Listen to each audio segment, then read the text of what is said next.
అండి నమస్తే, నేను Jhansi. Welcome to our channel all in one channel. ఎలా ఉన్నారండి? అందరూ బాగున్నారా? నేనైతే చాలా బాగున్నాను. మీరు కూడా చాలా చాలా బాగుండాలని మనస్ఫూర్తిగా కోరుకుంటున్నాను. ఈరోజు అందరికీ ఉపయోగపడే అద్భుతమైన అమేజింగ్ కిచెన్ టిప్స్ ముందుకు తీసుకొచ్చేసానండి. వీడియోని ఎక్కడ కూడా స్కిప్ చేయకుండా చివరి వరకు చూడండి. ఇంకా ఫస్ట్ టిప్ని తెలుసుకుందాం. ఇలా మనం మల్లె పువ్వులు కానీ, గులాబీలు కానీ, చామంతులు కానీ ఏ పువ్వులైనా కూడా ఇలా ఎంత స్టోర్ చేసుకున్నా ఫ్రిడ్జ్లో ఒక్కోసారి పాడైపోతూ ఉంటాయి కదా. అలా పాడవకుండా ఉండాలంటే ఈ చిన్న టిప్ని ట్రై చేయండి.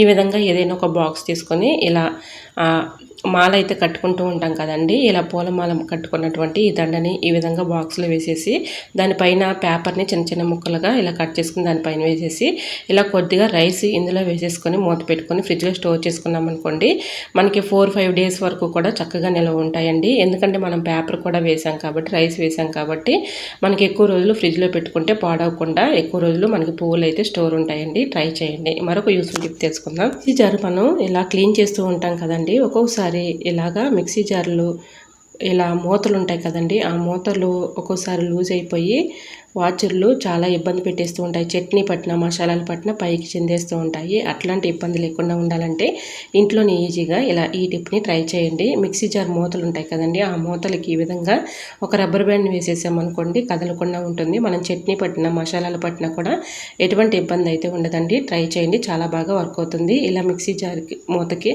ఇలా సెట్ చేసేసుకోవచ్చు. అంటే ఒక రబ్బర్ బ్యాండ్ని ఈ విధంగా మిక్సీ జార్ మూతకు పెట్టేసామనుకోండి, ఎటువంటి ఇబ్బంది అయితే ఉండదు. మనం చట్నీలు కానీ మసాలాలు కానీ పట్టుకున్నప్పుడు పైకి చెందేయకుండా ఉంటుంది. ఇంకా నెక్స్ట్ టిప్ని తెలుసుకుందాం. ఇలా మనం మసాలాల ప్యాకెట్స్ కానీ అలానే చిన్న చిన్న ప్యాకెట్స్ మనం కర్రీస్లో యూజ్ చేసుకున్న తర్వాత ఇలా కొంచెం ఉండగా పక్కన పెట్టేస్తూ ఉంటాము. అవి కాలాడి పురుగు పట్టేసి పాడవుతూ ఉంటుంది. అటువంటి ఇబ్బంది లేకుండా ఉండాలంటే ఇలా ఆ ప్యాకెట్ని ఇలా ఫోల్డింగ్ చేసేసి ఒక పెన్ క్యాప్ని ఈ విధంగా పెట్టేసామనుకోండి, మనకి ఎటువంటి ఇబ్బంది అయితే ఉండదు. చక్కగా ఈ విధంగా లోపల ఉన్నటువంటి సరుకులు కూడా పాడవకుండా పురుగు పట్టకుండా ఉంటాయి. ఇంకా నెక్స్ట్ టిప్ని తెలుసుకుందాం.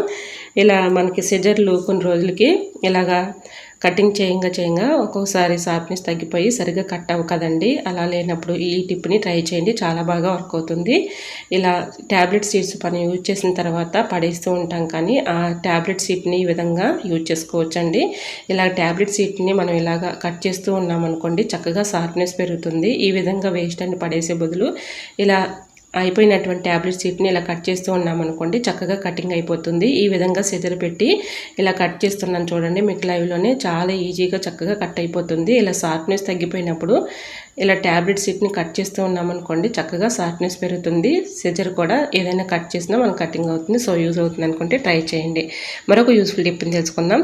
ఇలా మనం ఫేస్కి ఒక్కొక్కసారి ఐస్ క్యూబ్స్ అప్లై చేస్తూ ఉంటాం కదండి. అప్లై చేసినప్పుడు ఒక్కోసారి ఇది కిందకి కారిపోతూ ఉంటుంది. అటువంటి ఇబ్బంది లేకుండా ఉండాలంటే ఇలా ఐస్ క్యూబ్స్ ఈ విధంగా ఒక గిన్నెలో వాటర్ పోసేసి ఒక స్పూన్ వేసి డీ ఫ్రిడ్జ్లో పెట్టుకున్నాం అనుకోండి, ఈ విధంగా ఫేస్ పైన మనం ఎప్పుడైనా ఐస్ క్యూబ్స్ అప్లై చేయాలి అనుకున్నప్పుడు ఇలా చక్కగా ఐస్ క్యూబ్స్ మనం ఇలా ఈ విధంగా యూజ్ చేసుకోవచ్చు. సో యూజ్ అవుతుంది అనుకుంటే ట్రై చేయండి. యూస్ఫుల్ టిప్ని తెలుసుకుందాం. మిక్సీ జార్లో ఒక్కోసారి బ్లేడ్స్ షార్ప్నెస్ తగ్గిపోయినప్పుడు ఈ చిన్న టిప్ని ట్రై చేయండి. ఇలా ట్యాబ్లెట్ సీట్లు ఉంటాయి కదండి, అయిపోయిన సీట్స్ ఉంటాయి కదా, అవి ఈ విధంగా సిజర్ పెట్టి చిన్న చిన్న ముక్కలుగా ఇలా కట్ చేసేసుకొని మనం మిక్సీ జార్లో వేసుకొని మిక్సీ పట్టుకున్నాం అనుకోండి, మిక్సీ జార్ బ్లేడ్లు చక్కగా షార్ప్నెస్ పెరుగుతాయండి. ఒక్కొక్కసారి చాలా ఇబ్బంది పెట్టేస్తూ ఉంటాయి, ఒక్కొక్కసారి స్టక్ అయిపోతూ ఉంటాయి బ్లేడ్స్. అలానే మనకి షార్ప్నెస్ తగ్గిపోతూ ఉంటాయి. ఇలా అప్పుడప్పుడు మనం ట్యాబ్లెట్ సీట్ని వేసి ఇలా మిక్సీ పట్టేసుకున్నాం అనుకోండి, మంచిగా షార్ప్నెస్ అయితే పెరుగుతాయి. మనం ఇందులో మసాలాలు కానీ, పిండిలు కానీ, లేదైతే అలానే చట్నీలు కానీ పట్టుకుంటే ఎటువంటి ఇబ్బంది లేకుండా ఇలా బ్లేడ్స్ అయితే చక్కగా షార్ప్నెస్ పెరుగుతాయండి. సో అప్పుడప్పుడు మన ఇంట్లోని ఈ విధంగా చక్కగా షార్ప్నెస్ అయితే పెంచుకోవచ్చు. మనం బయటికి వెళ్ళి రిపేరింగ్ షాప్కి వెళ్ళే పని లేకుండా ఈ విధంగా షార్ప్నెస్ అయితే పెంచుకోవచ్చు. ఇంకా నెక్స్ట్ టిప్ని తెలుసుకుందామండి.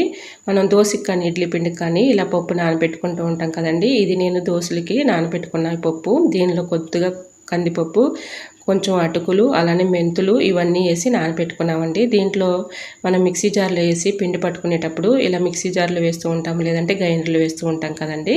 ఇలా పిండి పట్టుకునేటప్పుడు కొన్ని ఐస్ క్యూబ్స్ ఒక గిన్నెలో వేసేసి ఆ వాటర్ ఇందులో పోసుకున్నాం అనుకోండి, చక్కగా మనకి పిండి అయితే టేస్టీగా ఉంటుంది, పైకి పొంగిపోకుండా కూడా ఉంటుందండి. ఎటువంటి ఇబ్బంది అయితే ఉండదు. మనం దోశలు పోసుకున్న, ఇడ్లీ పోసుకున్న ఐస్ క్యూబ్స్ వాటర్ ఇందులో పోసుకోవటం వల్ల మంచి టేస్ట్ అయితే ఉంటుందండి.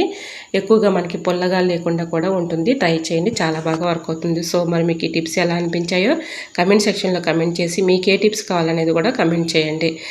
ఓకేనండి. ఫస్ట్ టైం మన ఛానల్ ఎవరైనా చూస్తుంటే ప్లీజ్ అండి ప్రీవియస్ వీడియో చూసి మీకు నచ్చితేనే ఛానల్ని సబ్స్క్రైబ్ చేసుకోండి. ఇంతవరకు మన ఛానల్ని ఎంతగానో ఆదరించి సపోర్ట్ చేసి సబ్స్క్రైబ్ చేస్తున్న ప్రతి ఒక్కరికి కూడా చాలా చాలా థ్యాంక్స్ అండి. ఇలానే సపోర్ట్ చేయండి. మన ఛానల్ ఇంకా మంచి మంచి న్యూ టిప్స్ షేర్ చేస్తూ ఉంటాను. ఓకేనండి. మరికొన్ని టిప్స్తో మళ్ళీ మీ ముందుకు వచ్చేస్తానండి. అంతవరకు బాయ్. అందరూ బాగుండాలి, అందరూ నేను ఉండాలని ఆశిస్తూ నేను మీ Jhansi. Thanks for watching. Bye bye.